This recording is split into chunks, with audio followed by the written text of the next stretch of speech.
Starting from Spelunky's design of a grid of rooms with a predetermined space and then offsetting the next room by a preset distance, I found it necessary to create an entirely new system using the small insight I got into the way that a system such as this can make decisions. From this point, I found it would be beneficial to create spawn points at the openings of rooms, both to provide necessary information for like rooms to connect to one another, but also to provide a reliable offset for rooms to always line up when generated. With this in mind, I began work on an entirely new system using my new spawn nodes in tandem with a room script and generation manager to hold and pass relevant data for determining what rooms come next and whether any given room can possibly connect to the previous point.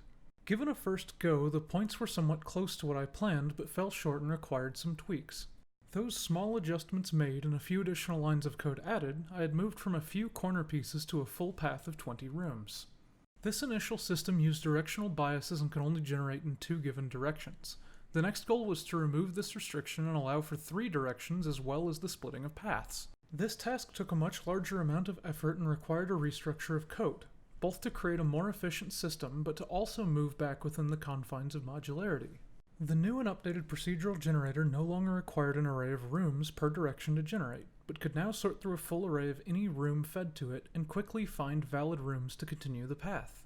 Following the success of getting path splitting and multi-directional generation implemented, I took to tackling space validation for rooms to no longer generate atop one another, as well as taking on premature path termination and room regeneration. My original goal with space validation was to have it be as performant as possible, which I ended up accomplishing using Unity's physics.boxcast function, which returns an array of collisions within a space. Anytime no collisions happened, a room would be marked as viable. Once a list of viable rooms was generated, the system would then choose one at random, place it, and then proceed onward with the rest of its path. Anytime this wasn't possible, the room being generated from would be destroyed, an end room would take its place, and the generator would move forward to the next path. Now this system was suboptimal and didn't accomplish quite what I wanted, but proved that it could work given some adjustments, so I took it and pressed forward.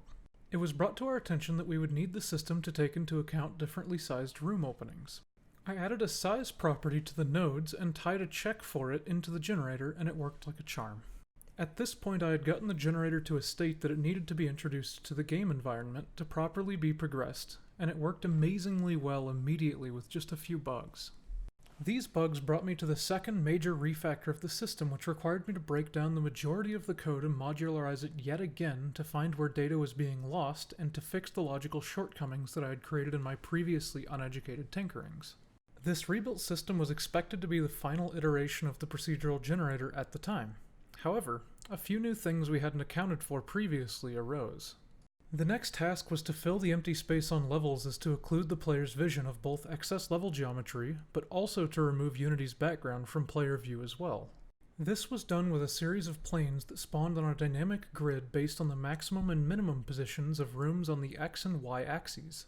Once this first pass of planes was created, it then spawned more planes outwards within a certain distance from the room.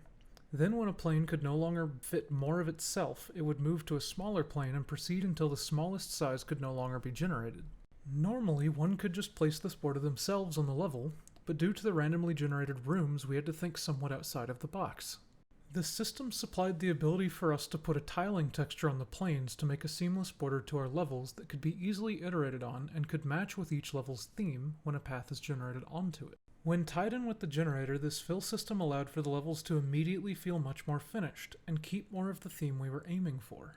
When last I had worked on the procedural generator at this point, I had assumed it was done, but we quickly determined that it needed one final touch, and it was to add a teleporter and key spawn at the end of a path.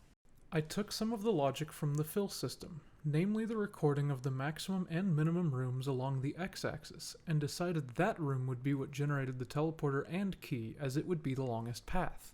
Tying the end of this path back to the primary level allowed the player to no longer need to backtrack to make the experience of going through the randomly generated sections much more rewarding, as it was a requirement now instead of an option for additional play. By the end of this system's development, I had learned a massive amount and really enjoyed the experience, even when it was incredibly frustrating, and I plan to take what I've learned from creating Soulstone's procedural generator and make an even more powerful system at a later date.